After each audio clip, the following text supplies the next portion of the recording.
తెలుగుదేశం.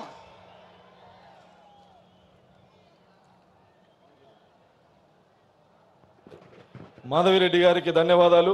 మాట్లాడే వక్తలు 2 నిమిషాల్లో ముగించాల్సిందిగా విజ్ఞప్తి చేస్తూ, మనందరం ఎదురు చూసే నాయకులు మాట్లాడతారు కాబట్టి వక్తలు తక్కువ సమయం కేటాయించాలని పాటించాలని స్థానిక శాసనసభ్యులు జగన్మోహన్ రెడ్డి మేనమామ మీద గెలిచిన యువ శాసనసభ్యులు చైతన్యారెడ్డిని, పుత్తా చైతన్యారెడ్డిని మాట్లాడవలసిందిగా విజ్ఞప్తి చేస్తారు.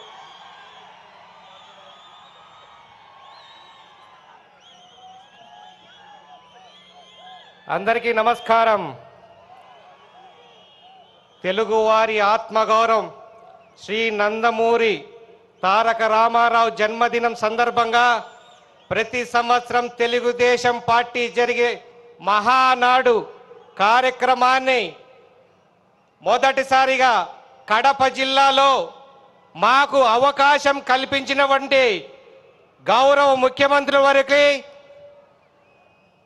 చంద్రబాబు నాయుడు గారికి, అలాగే మా యువ నాయకుడు లోకేష్ గారికి ప్రత్యేక ధన్యవాదాలు మరియు కృతజ్ఞతలు తెలియజేసుకుంటా ఉన్నాను సార్.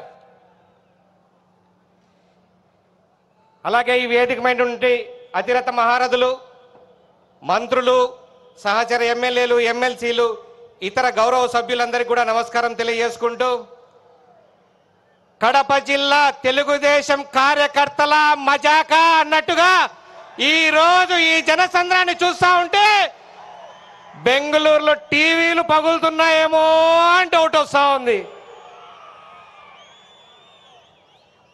ప్రత్యేకంగా మా నాన్న పుత్తా నరసింహారెడ్డి గారు, ఆయన డెవలప్ చేసిన కార్యకర్తలు నాకిచ్చిన పెద్ద ఆస్తి. తెర వెనకుండి పని నడిపించి అవసరం వచ్చినప్పుడు సైనికుల్లా పనిచేసే వారొక్కరికి, ప్రతి ఒక్కరికి కృతజ్ఞతలు తెలియజేస్తా ఉన్నాను.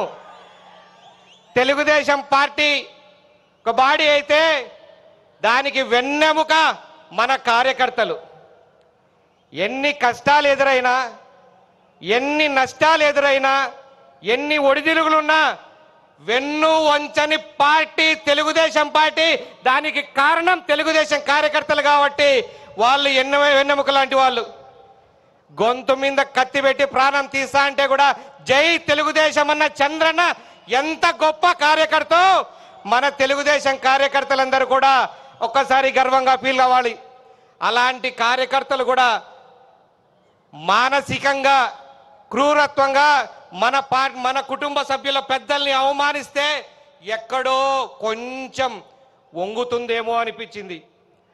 అలాంటి సమయంలో ఒక గుండె ధైర్యం అడుగు పెట్టింది.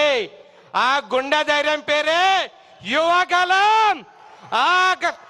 ఆ ధైర్యాన్ని ఇచ్చిన గుండె మా నారా లోకేష్ అన్న గారు. కరెక్ట్ గా 2 సంవత్సరాల కింద ఆ యువగలం ఈ కడప జిల్లాలో అడుగు పెట్టింది. ఎన్ని కుతంత్రాలయ్యా! తెలుగుదేశం పార్టీ యువగలం అడుగు పెట్టిన తర్వాత కార్యకర్తలను అడ్డుకున్నారు. పోస్టర్లు అంటాడు, పోస్టర్లు చించు